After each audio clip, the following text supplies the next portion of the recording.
एक विज्ञान है। योग जीवन जीने की राह है। योग हमारे मन का समाधान है। योग से मिलता है हमें आरोग्य, मिटती हैं हमारी व्याधियां और प्राप्ति होती है सहज समाधि। बस तरीके से योग करना। आज हम आपको पहले एक बार योग की क्रियाओं के बारे में फिर से बता देते हैं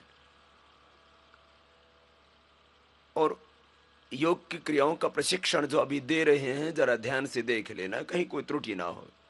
और फिर उसका पूरा अभ्यास करेंगे और आप खुद देखेंगे और पाएंगे कि शरीर में व्याधि नाम की कोई चीज नहीं रहेगी।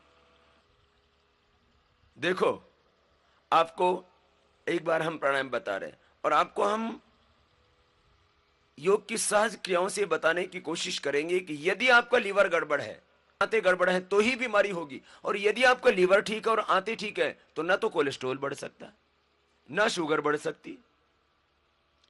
आंतें और लीवर यदि ठीक है आपकी, ना तो कोलेस्ट्रॉल बढ़ेगा तो हार्ट अटैक होने की संभावना ही नहीं, नहीं आपकी जो है शुगर बढ़ेगी, नहीं आपका जो यूरिक एसिड बढ़ेगा, नहीं आपका कफ बढ़ेगा, नहीं आपका वात बढ़ेगा, नहीं आपका पित्त बढ़ेगा, तो बीमारी कहां से होगी। तो मेन है आपकी लीवर और आंतें कैसे ठीक रहें। और इसके अलावा बॉडी के जितने भी सेल हैं, इन सब को चाहिए ऑक्सीजन जीवित रहने के लिए और अपना काम करने के लिए। अलग अलग सेल बॉडी में अलग अलग तरह का काम कर रहे हैं, उन सब की खुराक है ऑक्सीजन। ऑक्सीजन जब वहां जाता है तब वहां की रासायनिक प्रतिक्रिया अंदर शुरू हो जाती है। तो हम दो ही काम करते हैं, हम एक तो आपके बॉडी को, आपके ब्रेन को ज्यादा ऑक्सीजन देते हैं, सीधी सी बात है। और दूसरा, हम आपके लीवर को, रातों को स्वस्थ बनाते हैं। इसके साथ और भी कई चीजें होती हैं, लेकिन मुख्य बात आपको बताई। तो क्या करना, आओ बैठो, अभी ऑक्सीजन भरने का तरीका सीख लो और आंतों और लीवर को कैसे स्वस्थ बनाया जाता है। अब आंतों और लीवर के साथ फिर किडनी भी ठीक होती है, किडनी भी बहुत जरूरी है। इसलिए आपको जो बता रहे हैं इसको कर लेना मेरे भाई। मैं पूछता हूं, खाते किस लिए हो? बोले जीना, जीने के लिए खाते, न खाएंगे तो जीवित कैसे रहेंगे। खाने से जीवित नहीं रहते, पचाने से जीवित रहते हो। इसलिए खाने से भी ज्यादा जरूरी है उसको पचाना। हम क्या करते, खाते तो रहते, तीन तीन बार खाते हैं। प्राणायाम एक बार भी करने के लिए बोलो तो बोलो वक्त नहीं मिलता। देखो, करो, सीधे बैठ जाओ, श्वास को भीतर गहरा भर लेना। कैसे? ऐसे। ये भरने का तरीका हो गया। श्वास को भीतर गहरा भरना।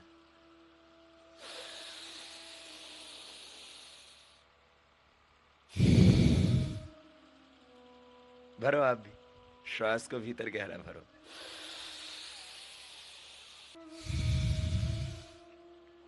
एकदम सिंपल तरीका, हर बच्चा कर सकता है, हर बूढ़ा कर सकता है, हर बीमार कर सकता है, हर स्वस्थ कर सकता है।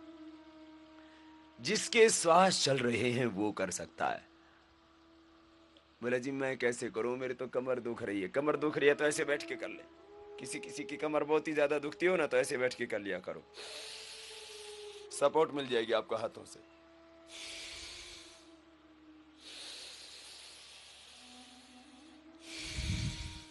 सांस को भरना ही तो है, सीधे बैठ के भरना। कुर्सी पे बैठ के कर लो चाहे जमीन पे बैठ के कर लो। और एक खास बात, माना कि आप इतने बीमार हैं कि आप बैठ सकते ही नहीं, तो चाहे लेटे लेटे कर लो। लेकिन इसका मतलब ये नहीं कि अच्छे खासे फिर लेटे लेटे करने लग जाएं। बहुत से पूछते हैं मुझसे, बोले स्वामी जी बैठे बैठे आलस से आता है, लेटे लेटे कर लेना। मैंने कहा फिर तो सोता ही रहे। ऐसा आलस से भी मत करना।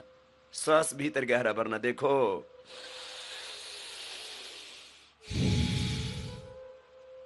सांस गहरा भरो, जोर से नहीं करना, यूं नहीं करना।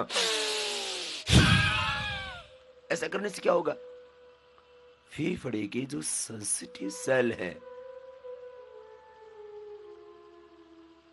वो डैमेज हो जाएंगे। सब भरने लग गए और फेफड़ों में भरा जाता है। जो तुम सोचते हो ना कि पेट में सांस भरा जाता है, ये अज्ञान है, अंधविश्वास है। हो ही नहीं सकता कि पेट में श्वास भरा जाए, इम्पॉसिबल। कुछ कहते हैं जी पेट फूलता तो दिखता है, और उदाहरण क्या देते हैं, बोलो बच्चा जब सोता है ना तो उसका पेट ऊपर नीचे नहीं होता। मेरे भाई पेट ऊपर नीचे नहीं, वो डायफ्राम ऊपर फूलता है, सिकुड़ता दिखता है तुम्हें, देखो सामने। ये नहीं, ये डायफ्राम फूलता है यार, पेट नहीं है। तो यह अपने आप ही फेफड़ों में भरा जाता है बहुत से लोग, क्योंकि एक बहुत भ्रम बड़ा, क्या, योग के संबंध में एक बहुत बड़ा भ्रम ये कि बोले एब्डोमेन ब्रीदिंग करना। एब्डोमेन ब्रीदिंग होता ही नहीं है मेरे भाई, पेट से सांस भरा ही नहीं जाता है, फेफड़ों में ही भरा जाता है, इम्पॉसिबल है, हो ही नहीं सकता।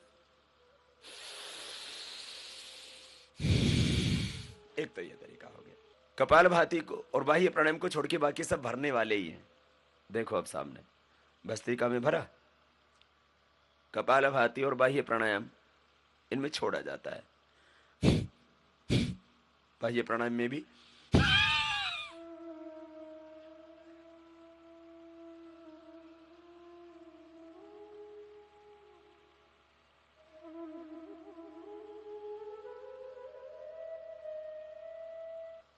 बाकी सब भरने वाले। भस्त्रिका में भरा, अनुलोम विलोम में भी भरते हैं, भ्रामरी में भी भरते हैं, उद्गीत में भी भरते ही है। भरने के बाद ही तो छोड़ेंगे, भ्रामरी या उद्गीत करेंगे तो भी क्या करते हैं, पहले भरते हैं बाद में ओम या ऐसे करते हैं। अब देखो अनुलोम विलोम करो, भरने वाले करवा देते हैं एक बार, बाद में छोड़ने वाले करवा देंगे। तरीका बता रहे हैं। राइट नोस्ट्रल को अंगूठे से ऐसे बंद करना, लेफ्ट को बीच की 2 उंगलियों से, मेरुदंड सीधा रखना, राइट को बंद करके लेफ्ट से स्टार्ट। देखो सामने स्क्रीन के ऊपर पूरा भरना, धीरे धीरे करना, जोर से नहीं।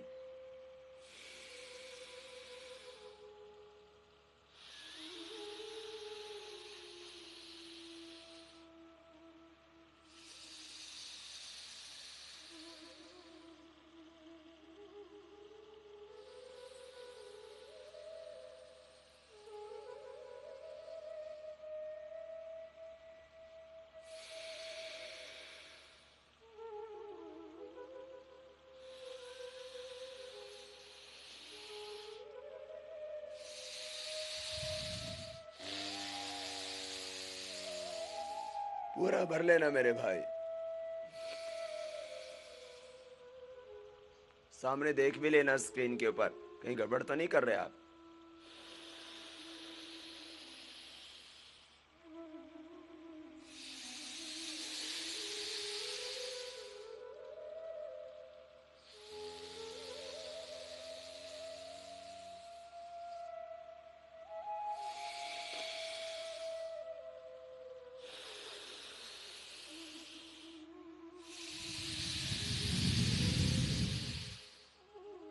सब करो, कोई बैठे नहीं, रुकना नहीं, नॉन स्टॉप करना ही करना है आपको। दाएं नाक को अंगूठे से बंद करना है, बाएं नाक को बीच की 2 उंगलियों से। ये तरीका है नाक बंद करने का, बिल्कुल सिंपल तरीका है। हाथ जोर से नहीं दबाएं,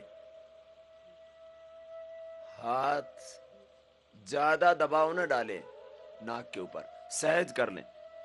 किसी किसी का एक नाक ज्यादा बंद रहता है, वो जितना आए उतना धीरे धीरे ले ले, कोई दिक्कत नहीं है, धीरे धीरे खुल जाएगा।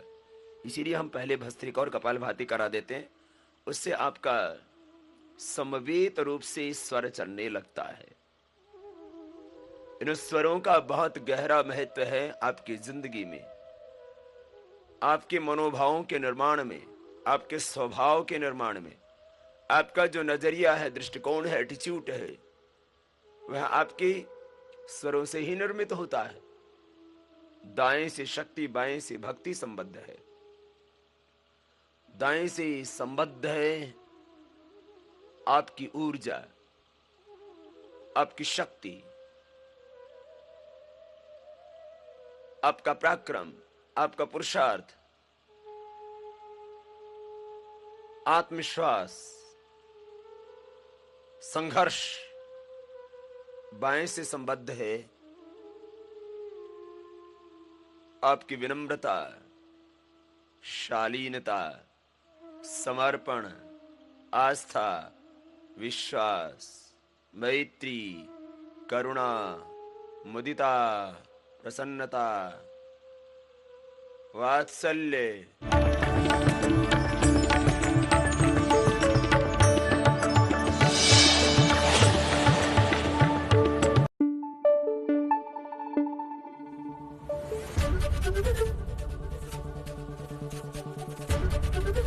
एबीपी न्यूज आपको रखे आगे।